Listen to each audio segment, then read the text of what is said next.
That's decent. That's decent. Why are you a little bit more orange over here? No, you're good. You're good. Okay. And I'm gonna come clap in your face. Okay. Trying to clap the mic. I'm sorry. I'm not gonna beat you up on this. Get it out the way. And action. I got out the photograph album to refresh my memory. Perhaps in the expressions of the faces there would be some clue, but in all the pictures of the white flanneled man, the face had been cut out, neatly as with a razor blade. The faces of my father also were missing. There was only my mother, young and pretty, laughing gaily at the camera, clutching the arms of her headless men.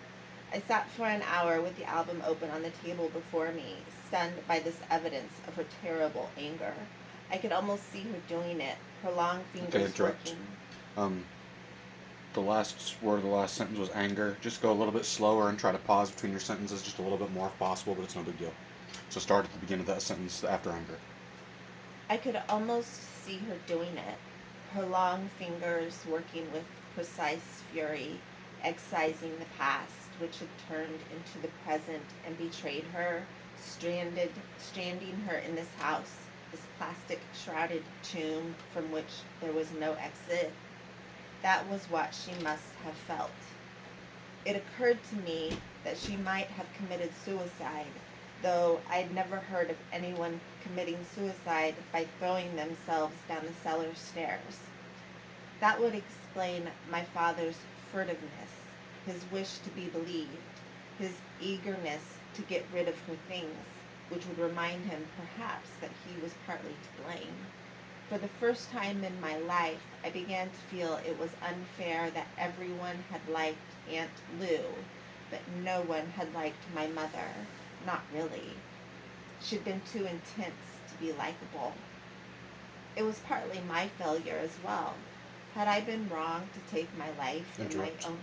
Start back as it was partly my failure as well. It was partly my failure as well. Had I been wrong to take my life in my own hands and walk out the door?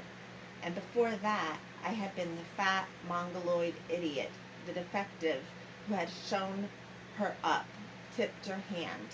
She was not what she seemed. I was a throwback, the walking contradiction of her pretensions to status and elegance. But after all, she was my mother. She must have treated me as a child, though I could remember only glimpses, being held up by her to look at myself in the triple mirror when she'd brushed my hair, or being hugged by her in public in the company of other mothers. For days I brooded about her. I wanted to know about her life, but also about her death. What had really happened?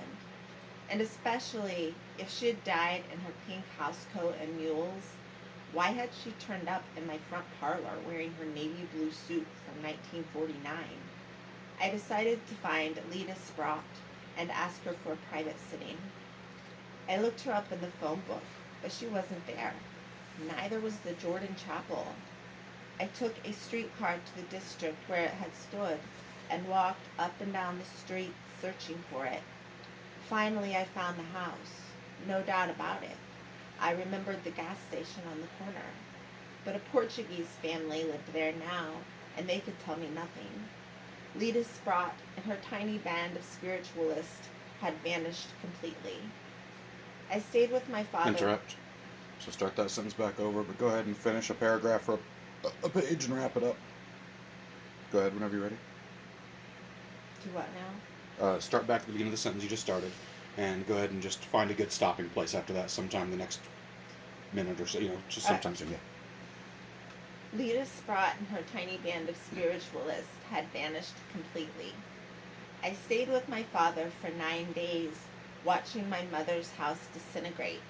Her closets and dresser drawers were empty, her twin bed stood made but unused, dandelions appeared on the lawn, rings around the bathtub, crumbs on the floor.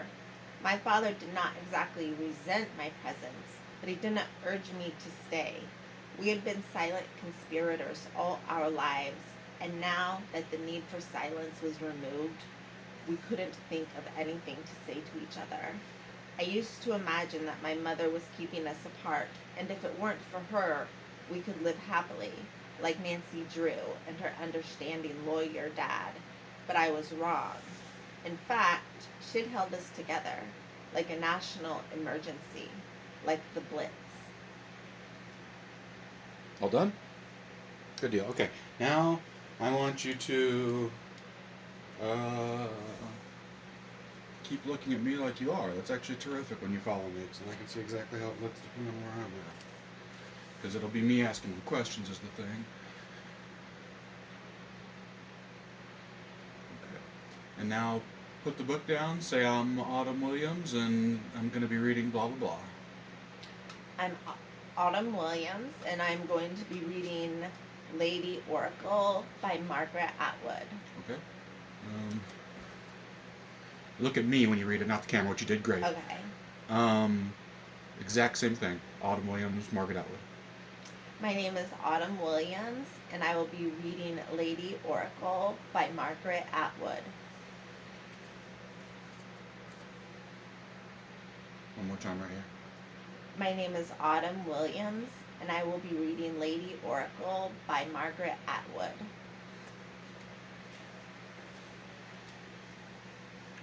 You can turn your head too if you want to. Just whatever's comfortable and natural to look at me over here. Well, the light's right in my eye. No matter Oh, what, sure, so. sure. And I don't think that's going to be a good one either way. I think I'm going to need to be right beside the camera one of the way. I don't want you looking right at the camera, but I want to be. It's a common interview thing when you see people on like I Got I Murdered know. documentaries. Yeah. Yeah. All Or my even- all or my even the commentary is going to be on news, here. Even the news, like Yeah. you can